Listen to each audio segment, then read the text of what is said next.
Welcome to lesson 11.3, Solving Radical Equations. Our central question today is, how do we solve equations involving square roots and cube roots? If you remember our discussion about solving equations, you know that we can use a graphing calculator and actually solve any type of equation, where we could graph the left side of the equation, then graph the right side and see where the two lines intersect for our solution. And we'll practice that in class. We're going to jump straight into solving these radical equations, so go ahead and turn the page. All right, if you will, direct your attention to the top of the page of page 559. And let's look at this example and how they solved it. So we have a square root equation, and we want to solve it. Our first step is going to be to isolate the radical. So it means this 2 here, we're going to have to move it to the other side in order to isolate the radical symbol. So that is shown in this step here where you subtract 2. Alright, now we're going to do the inverse function of the square root, and that is to square both sides. Notice that they put parentheses around this x minus 2 because yes, you have to square that entire quantity, which means when you simplify, you're going to FOIL that out. That is actually x minus 2 times x minus 2. I'll put an equal sign so you know that is equivalent. So be sure you FOIL that correctly.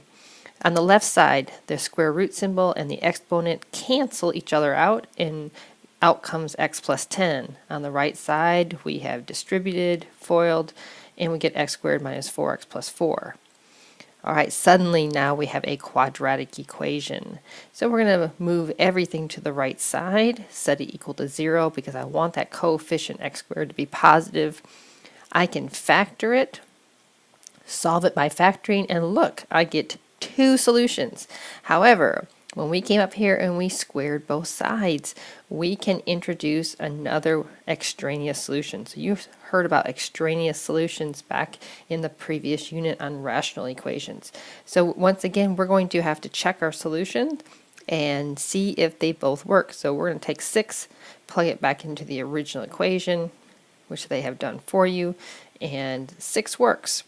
And then we take -1, plug it back into the original equation, and no, it does not work. So in this case, we only get one solution, x equals 6.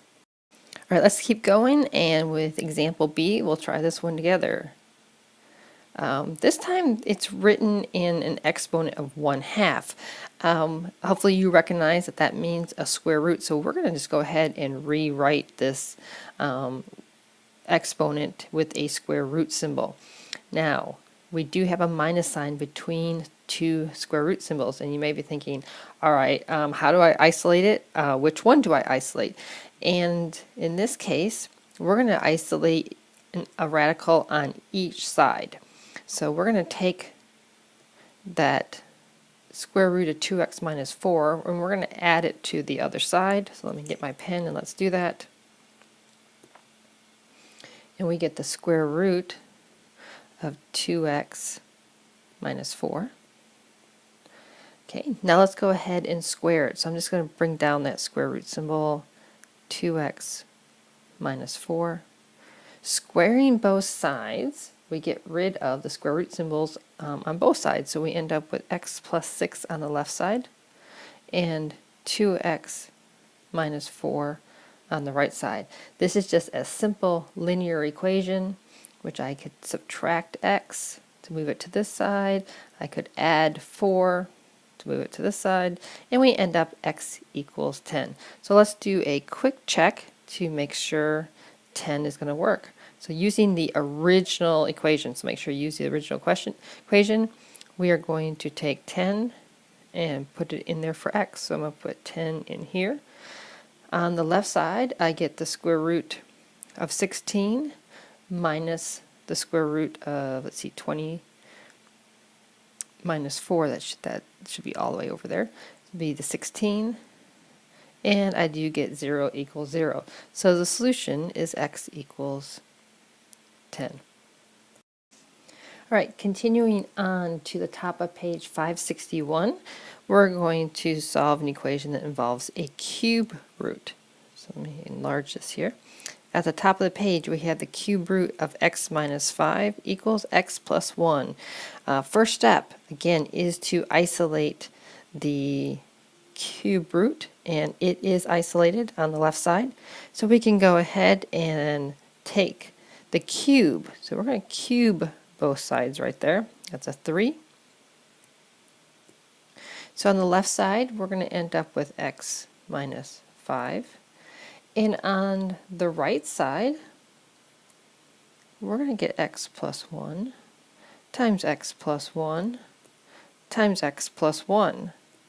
Okay, that's what it means to be cubed.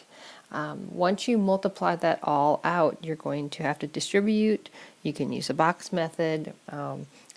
I'll give it to you. It is x to the third plus 3x squared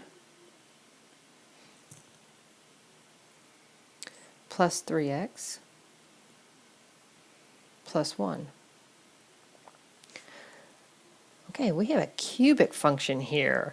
So let's go ahead and move this x and the 5 over to the right side. I'm going to add 5 to both sides. I'm going to subtract an x, and we're going to end up with x to the third plus 3x squared